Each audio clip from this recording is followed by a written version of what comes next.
I began using Spryng in 2023, and I came across it having heard a lot about some of the other substances out there that were longer lasting for injections.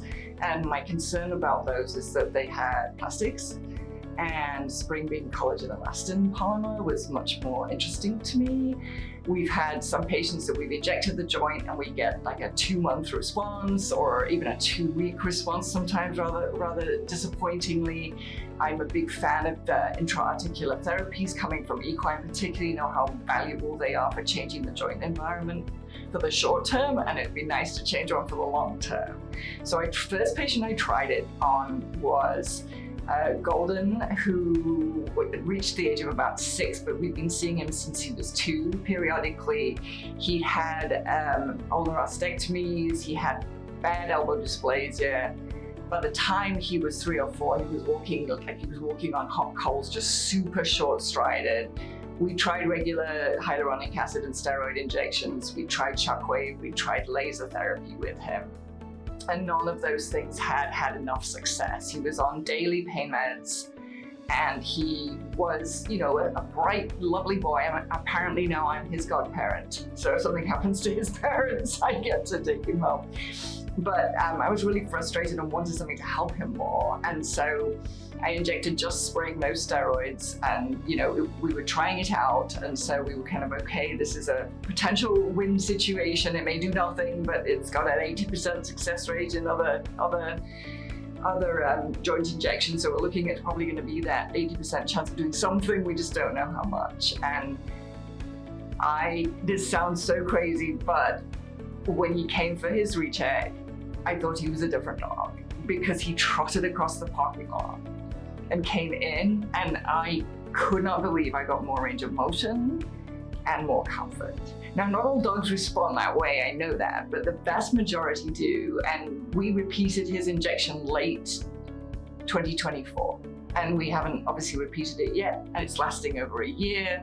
And I don't even know if we'll have to again. I just rechecked him recently. He's very comfy in his elbows now. His back's bothering, but unfortunately he's getting older. But wow, what a success. So that was really good to see that. And then we started using it in some more inflamed joints and combined it with corticosteroid in those situations. But we've done both Spryng alone and Spryng with steroid and really been happy with the results.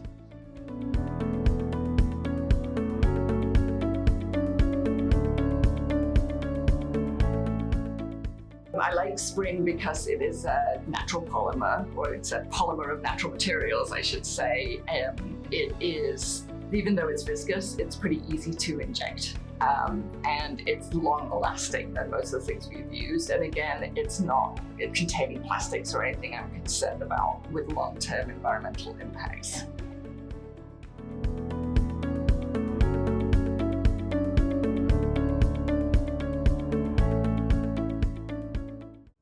So the ideal patient profile for Spryng is a situation where it's 1 to 2 joints, so it's easier to do such an invasive procedure like a joint injection on 1 to 2 joints that we have done both hips, both elbows before now. And the patient really is uncomfortable. We're having trouble managing pain, and we don't want to keep adding medications. So it's most situations where we have definitive OA, where we have the problem is isolated to 4 or less, I guess now, joints, I should say, and that it is going to be feasible for the owner to do.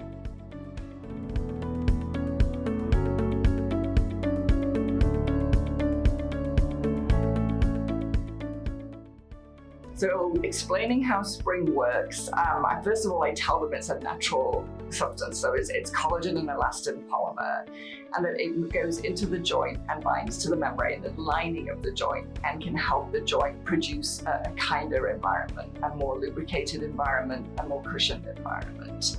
I know we used to think it came with the cartilage and cushioned the cartilage, but it does, similar to some of these other substances, but not a plastic, that goes into the membrane and improves the joint environment.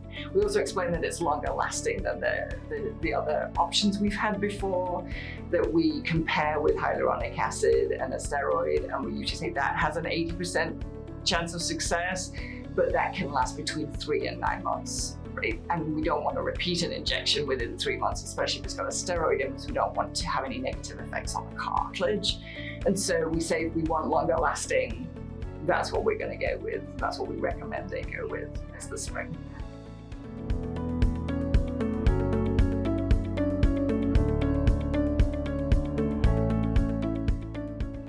So after administering Spryng, I usually tell people it can be up to 4 weeks to see improvement. It can be as early as 2, but usually it's about 4 weeks, and that's when we do our recheck to see how they're doing.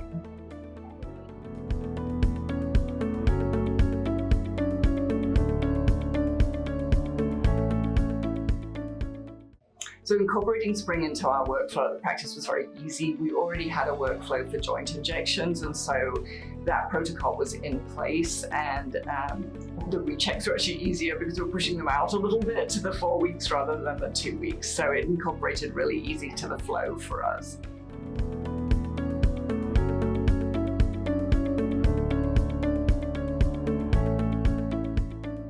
So what I would say to a colleague, and have said to many colleagues about Spryng, is I've explained my good experiences with it, that I've not had any joint reactions with it, and that I've had really good responses with it, especially it lasting a long time. And again, telling them that it is made of natural compounds.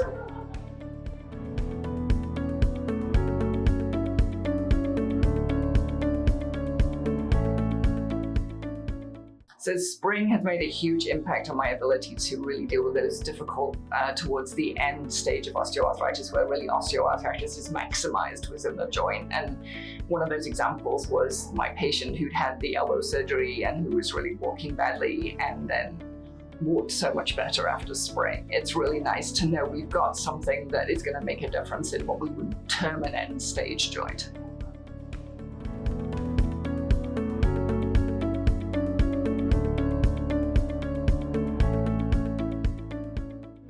So the recovery time after Spryng injection, it can vary depending on people's advice. What we usually say is keep to fairly low impact activity for at least a week, preferably 2 weeks. Sometimes some of my sporting dogs are bouncing off the walls that way, so it's actually easier to have them going on walks and doing things rather than really damping down their activity.